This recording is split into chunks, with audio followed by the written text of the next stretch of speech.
২০০৭ সালে ঘটে যাওয়া একটা ঘটনা বর্তমানে ইন্টারনেটে খুব ভাইরাল হচ্ছে, যেখানে একটা পেঙ্গুইন তার দল ছেড়ে দূরে বরফে ঢাকা পাহাড়ের দিকে একা হেঁটে যাচ্ছে, সবার থেকে একেবারে আলাদা হয়ে, যেখানে ছিল না খাবার, ছিল না সঙ্গে চলার মতো কেউ।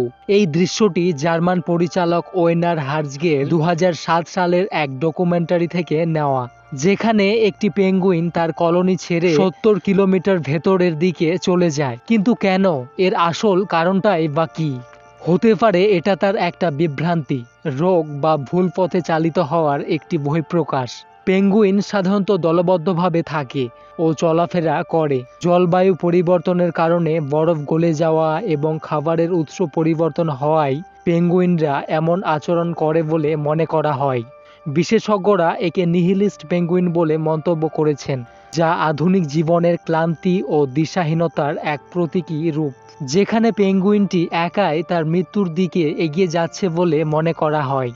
এই ভিডিওটি শুধুমাত্র একটি পেঙ্গুইনের ভিডিও নয়, ভিডিওটি মানুষের মানসিক হতাশা ও একাকিত্বের ইঙ্গিত দেয়, যেখানে কোনো মানে না খুঁজেও জীবনের পথ খোঁজার এক করুণ দৃশ্য ফুটে উঠেছে।